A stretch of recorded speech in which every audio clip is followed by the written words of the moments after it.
not being able to get a thought out of your head. We try so hard to not think about something, but it just keeps coming back. The main character in my piece, my forensics coach is not a Jellybean, by Bradley Walton, struggles with this feeling. As much as she wants to see her coach as just her forensics coach, he is, instead, a Jellybean. My forensics coach is not a Jellybean. I mean, I know deep down that he's not, but I keep having to tell myself over and over again. He's staring at me very intently right now, and he is not a Jellybean. He's wondering why there's this long, awkward pause in the middle of my original oratory speech, and he is still not a Jellybean. He is tapping his pen impatiently on the table, and he will never, ever be a Jellybean. I wish I could convince myself, and I am very, very concerned that things are going to end badly. This never used to be an issue. I mean, he used to wear black turtlenecks to school all the time. They matched his black pants and his black shoes and his black socks, and he looked like he was a part of a stage crew. I never once thought of Jellybeans. But then our principal retired, and her replacement made collared dress shirts mandatory for all male faculty members. So my forensics coach went out and bought a bunch of collared dress shirts, all in very bright, single colors. Completely unlike what he used to wear. Completely like a Jellybean. Okay, not really. It's not as if he's fat or short or round. In fact, he's actually tall and skinny. If anything, he looks more like a crayon than a Jellybean. But I don't want to flip him upside down and rub his face in a coloring book. I want to bite into him. This would get me kicked off the forensics team. A smear on my college applications. My future would be ruined. I'd wind up selling pencils to tourists on street corners or something. I wonder how long I've been standing here saying nothing. Sorry, I say. I zoned out. Obviously, my coach says, as if addressing a microscopic parasite. Would you like for me to start over? I ask, with as much butt-kissing helpfulness as my pathetic voice can muster. You never started in the first place. Right, I'll get going with that then, I say, nodding my head a little too vigorously. My forensics piece is an original oratory speech about how most science fiction is actually science fantasy, and how the failure to distinguish between the two will lead to the decline of the civilized world. It has nothing to do with Jellybeans. Not too long ago, I start my speech confidently, but as I complete my sentence, my eyes flick down to my forensics coach's shirt, and my next words come out wrong. A new Jellybean was born. No, I can't say that. There are no Jellybeans in space. What? My coach asks, looking down at his hard copy of my script. Isn't it supposed to be genre? Right, it is, thank you, I say, nodding my head a little too appreciatively. Jellybean, start over. I begin to sweat. I can feel the beads forming on my face like little clear jelly beans. No! Don't think like that. Focus.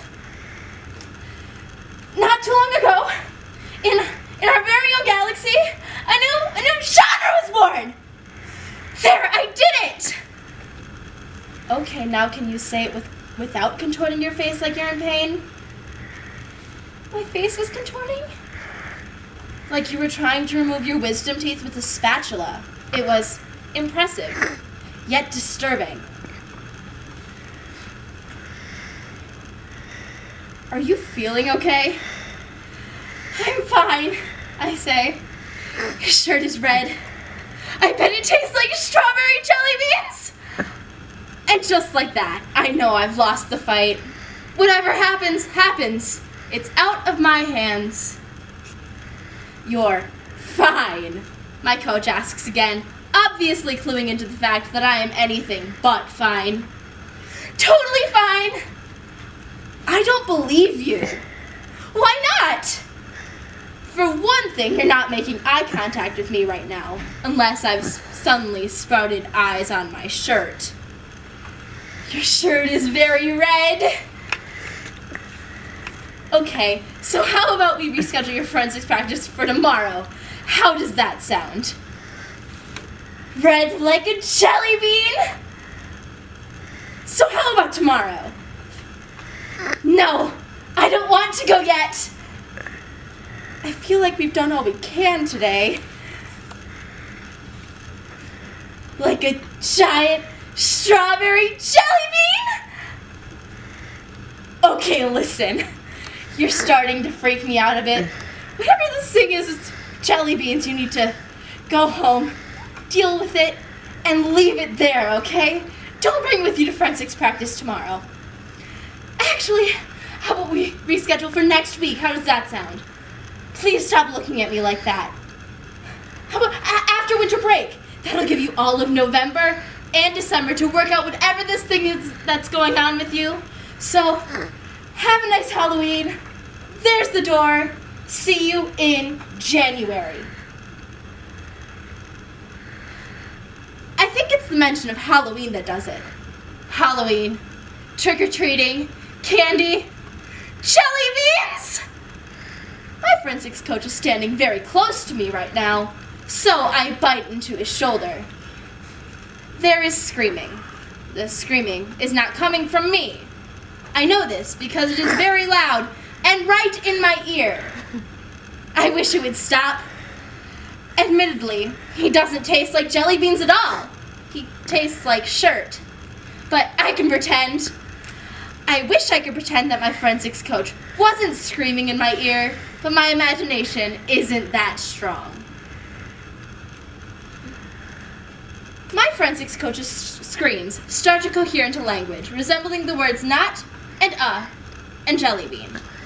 My forensics coach seems to be trying to tell me that he is not a jelly bean.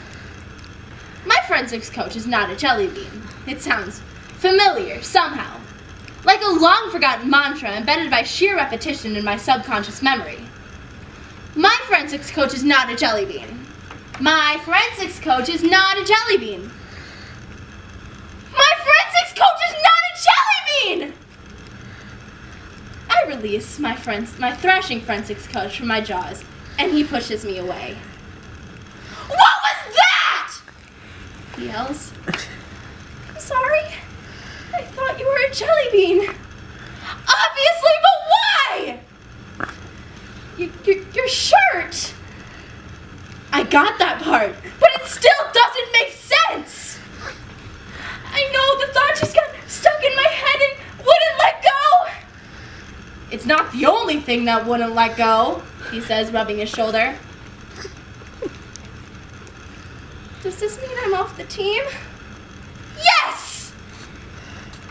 What if I buy a steel practice cage? No! My forensics coach walks me down the hall to my guidance counselor's office. Once he's explained what happened, left and shut the door behind him, I look up at my guidance counselor.